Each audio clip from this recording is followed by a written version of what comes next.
So from the upcoming, such a pleasure to speak to you this evening. And what does it mean to you to be here amongst all these other Brits being honoured at this event?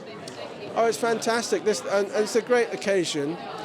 I was attending a kind of equivalent version in America not all that long ago, and I think one of the wonderful things about the Newport Beach, this Newport Beach Film Festival occasion, is that it really does highlight up-and-coming talent. Yeah, and that is so important. There are so many awards around this time of the year, but I don't think there's one quite like this, with such an emphasis on emerging talent, as well as honouring, great actors like Bill Nye, with a Lifetime Achievement Award.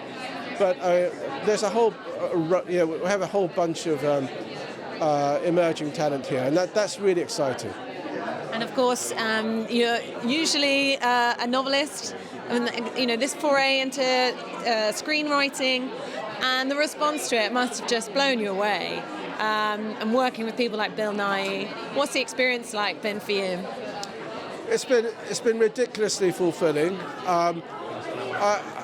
I never dreamt that it would get this far. When I was writing a screenplay, even when I was writing it, I had a kind of imposter syndrome. I was thinking, well, I wonder if anyone will notice that I'm not a professional screenwriter. I'm a novelist, kind of moonlighting as a screenwriter. And it went into production. I was thinking, all these experienced directors and cast and crew don't seem to notice. I seem to be getting away with it.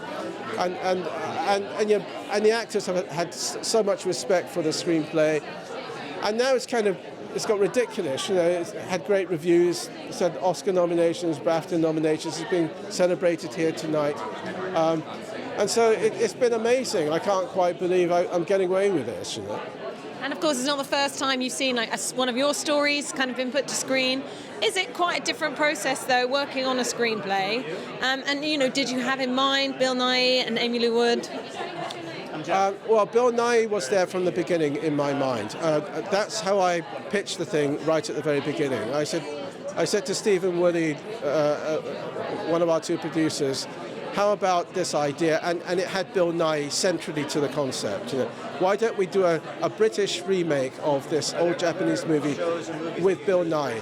It wasn't just the first bit. The Bill Nye part was crucial, and that gave me the advantage when I was writing. That every line I wrote, not just the dialogue, but every kind of instruction, where it says he looked down, rather sorrowfully, I could picture how Bill Nye would do that. So I kind of had him kind of a ghost version of Bill in my head all the time, going through the script as I was writing it. So that was very, very important to me. What do you think it is about the story, about the performance of Bill, and the character's relationship between him and Amy's character? What do you think it is that's really connected with audiences? Well, I think Bill Nye has a peculiar ability to draw the affection of audiences, not just the admiration of audiences. But people do feel some sort of personal bond with him very rapidly through the screen, and I think that's why it's very important to have an actor like Bill Nye in this role. A lot of the emotions aren't there on the surface in the dialogue. You have to sense these layers underneath what he says, and what he does. And so that is very important, but obviously he does connect with people. And I think the other thing is that this movie is about a small, ordinary life. It's not about somebody who transforms himself overnight into some kind of hero or superstar. It's about how you make a small, ordinary life magnificent and fulfilling, and I think that's what's connecting with people. 100%. Lovely to speak to you. Really enjoy the evening. Thank you.